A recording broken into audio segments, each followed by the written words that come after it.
Good morning, students. Today we are discussing about the objectives of management. What is management? The management term define the art getting things done by other. Management involve planning, organizing, staffing, directing, controlling, coordination, communication, reporting, budgeting, and all the terms which are very necessary to perform a business organization in a proper or right manner. Business is the essential part of every organization because to achieve the goal and objectives of organization, management perform a very great and important role. In present scenario, when competition level is very high, for face the competition and defeat the competition, management perform a very great and vital role. Today we are discussing about the objective of management. एक organisation में management क्यों important है, क्या वो role play करता है एक organisation को प्रॉपर मैनर में चलाने के लिए, आज की वीडियो में हम लोग डिस्कस करेंगे. ऑर्गेनाइजेशन अगर आपको प्रॉपर तरीके से चलाना है तो उसके लिए एक स्ट्रांग मैनेजमेंट का होना बहुत इंपॉर्टेंट होता है. Management is a function and every function has its self objective. In this way management also has some objectives. Since the management is a group of wide functions, therefore its objectives are also wide, which can be divided mainly into 4 parts. The objective of management can be classified into 4 categories. The first category, primary category या primary objective. Clear? Second, secondary objective. Third is personal objective, and fourth is social objective. The main objective of management can be classified into 4 categories. First, primary objective. Second, secondary objective. Third, personal objective. And fourth, social objective. Primary objective is the main and very important objective of any organization. कोई भी organisation primary objective के लिए ही establish किया जाता है. Primary objective में वो सारे ऑब्जेक्टिव्स, गोल्स, टारगेट्स डिटरमाइन किए जाते हैं जो किसी ऑर्गेनाइजेशन के proper survival, development, growth, long term existence, इन सब के लिए बहुत इंपॉर्टेंट और नेसेसरी होते हैं.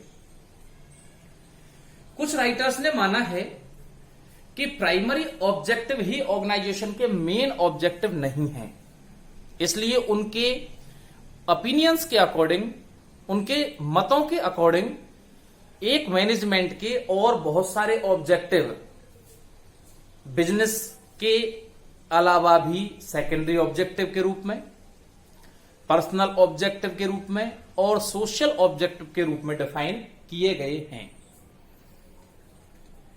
अब हम लोग स्टार्ट करेंगे what is primary objective.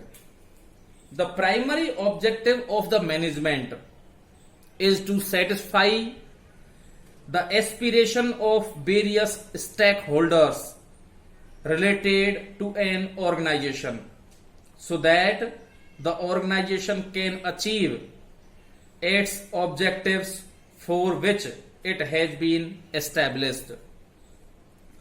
The main primary objective of any organization is to provide better rate of return to stakeholders, shareholders and owners.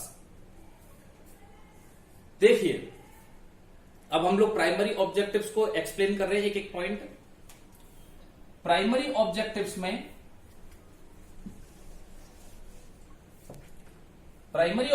में सबसे पहला ऑब्जेक्टिव आता है टू प्रोड्यूस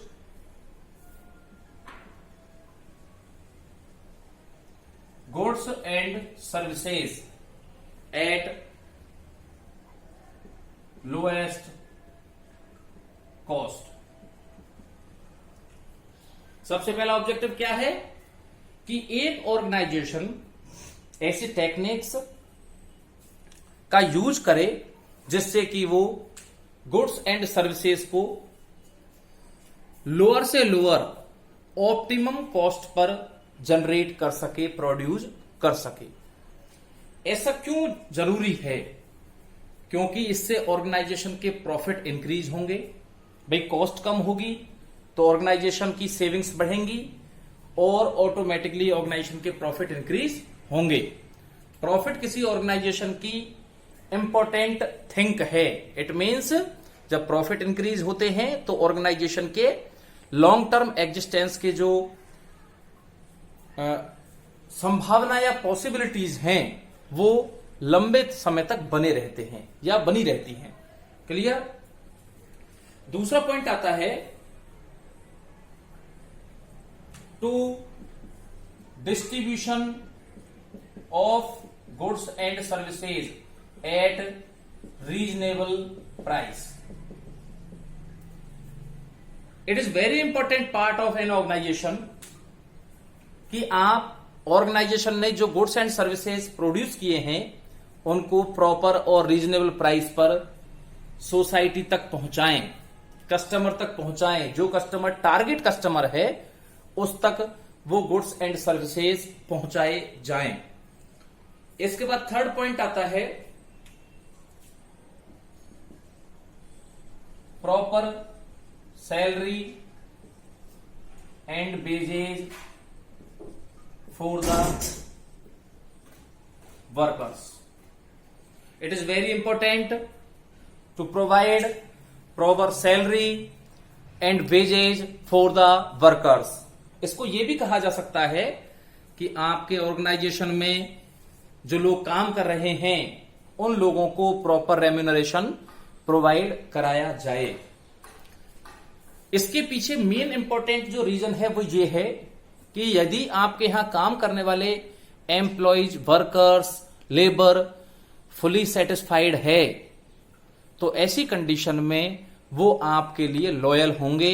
उनका डेडिकेशन, उनके एफर्ट्स आपके ऑर्गेनाइजेशन को सक्सेसफुल के नए टॉप की ओर लेकर जाएगा। क्लियर? और इसके बाद इसमें लास्ट पॉइंट आता है to earn profit. It is very important part कि एक ऑर्गेनाइजेशन सूटेबल प्रॉफिट अर्न करे। सूटेबल प्रॉफिट का मतलब क्या होता है बेटा?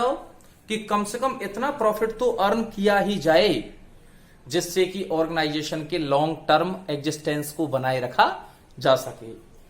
विदाउट प्रॉफिट एक ऑर्गेनाइजेशन कभी भी सरवाइव नहीं कर सकता, बिजनेसमैन के इंटरेस्ट को बनाए नहीं रख सकता, ऑर्गेनाइजेशन में आने वाली रिस्क को फेस नहीं कर सकता, ऑर्गेनाइजेशन के डेवलपमेंट और ग्रोथ को पॉसिबल नहीं बना सकता है। इसलिए प्रॉफिट किसी ऑर्गेनाइजेशन के लिए बहुत इंपॉर्टेंट पार्ट माना जाएगा। क्लियर? ये आप लोगों के एक ऑर्गेनाइजेशन के प्राइमरी ऑब्जेक्टिव माने गए। इसके बाद दूसरा टॉपिक हम लोग डिस्कस करेंगे सेकेंडरी ऑब्जेक्टिव्स का। The second part of objective is secondary objective. एक ऑर्गेनाइजेशन के लिए सेकेंडरी ऑब्जेक्टिव भी अपने आप में एक इंपॉर्टेंट पार्ट और पोर्शन होते हैं। These objectives are helpful in achieving primary objective.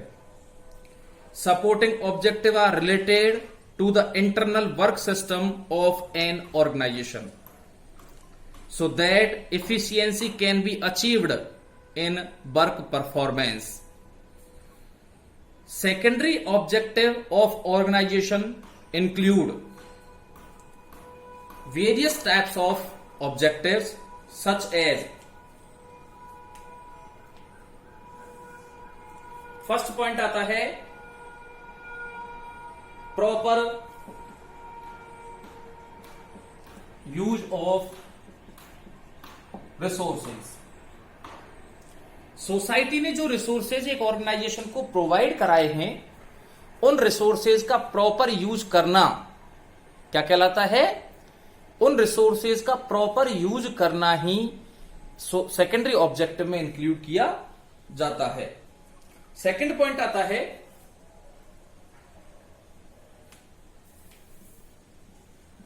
Generate quality in the resources. It is very compulsory that a organization generate the quality in the resources। इसके पीछे रीजन क्या है बेटा?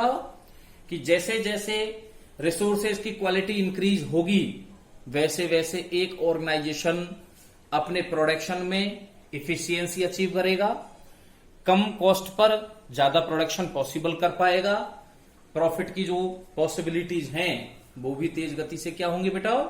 इंक्रीज होंगी। Third point आता है टू ब्रिंग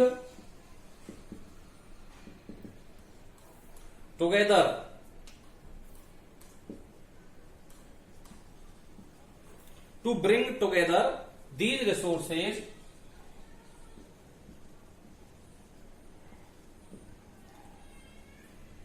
एक organisation में बहुत सारे अलग अलग रिसोर्सेज का यूज किया जाता है, such as human resource, such as financial resource, such as raw material और बहुत सारी चीजों का।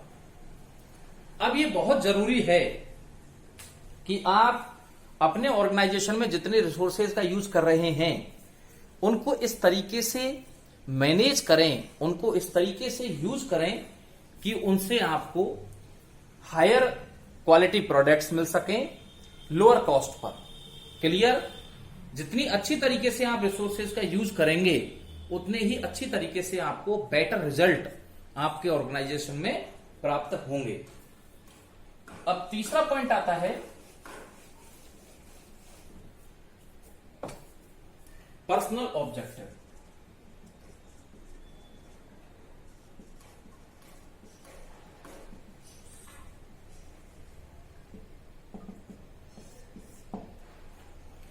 Personal objective of an organization is the satisfaction of human resource which are work in organization as owner, as employee, as officers, as labor and other types।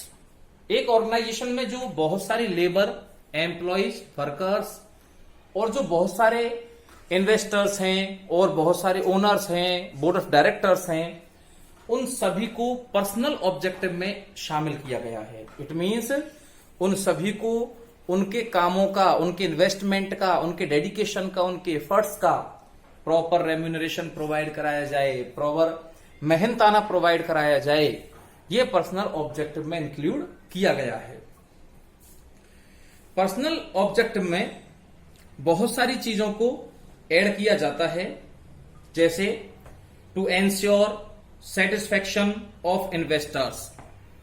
जो organisation में investment कर चुके लोग हैं उन लोगों को उनके काम का, उनके इन्वेस्टमेंट का प्रॉपर रेम्यूनरेशन प्रोवाइड कराया जाए। इसके बाद इसमें सेकंड पॉइंट आता है to arrange appropriate return for the capital. First point तो क्या आता है, इन्वेस्टर्स को सेटिस्फाई करना। दूसरा आता है कैपिटल अरेंजमेंट, क्लियर, और कैपिटल का प्रॉपर रिटर्न देना।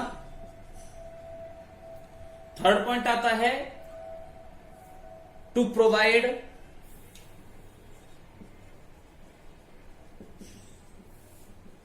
Important work for employees. आपके ऑर्गेनाइजेशन में काम करने वाले एम्प्लॉयज को उनकी स्किल्स और एबिलिटी के अकॉर्डिंग प्रॉपर वर्क प्रोवाइड कराया जाए। इसके अलावा पर्सनल ऑब्जेक्टिव में बहुत सारे ऑब्जेक्टिव को शामिल किया गया है, जैसे to provide security for income and job for employees. एक ऑर्गेनाइजेशन में काम करने वाले एम्प्लॉयज को जॉब की सिक्योरिटी और इनकम की सिक्योरिटी प्रोवाइड कराई जाए।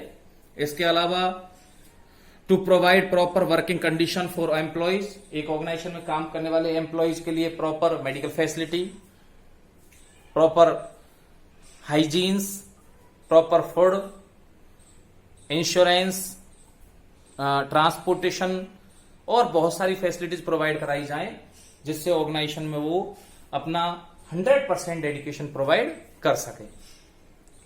इसके बाद अगला पॉइंट आता है, फोर्थ पॉइंट है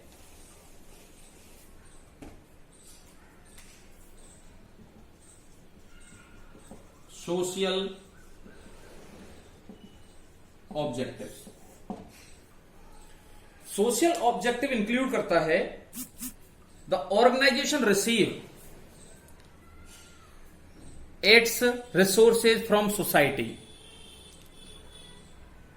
and convert some of them into produced goods and services and again give back to the society. Organisation का प्रत्येक जो रिसोर्सेज है वो हमको सोसाइटी प्रोवाइड कराती है। इन रिसोर्सेज को बांटा गया है M5 में, man, money, mind, material and machinery. अब इन 5 जो रिसोर्सेज हैं M5 के रूप में, ये सब सोसाइटी से मिलते हैं। ये बहुत जरूरी है कि सोसाइटी ने जो हमको रिसोर्सेज प्रोवाइड कराए हैं इनका हम सही तरीके से यूज करें। इन रिसोर्सेज को हम better quality goods and product में कन्वर्ट करें और इनको उन लोगों तक पहुंचाएं जिनकी इनको वास्तव में रिक्वायरमेंट है। अच्छे क्वालिटी के प्रोडक्ट्स को प्रॉपर और रीजनेबल प्राइस पर सोसाइटी की लोअर कैटेगरी और जो नीडेड कैटेगरी है, जिनको इसकी वास्तव में आवश्यकता है, उन लोगों तक इसे पहुंचाया जाए। यह एक ऑर्गेनाइजेशन के लिए इंपॉर्टेंट पार्ट माना गया है। ये आप लोगों के मैनेजमेंट ऑब्जेक्टिव्स थे। आई होप आप लोगों को अच्छी तरीके से क्लियर हो गए होंगे। अगर किसी भी प्रकार की कोई क्वेरी है तो आप मुझे कॉल और मैसेज कर सकते हैं। धन्यवाद।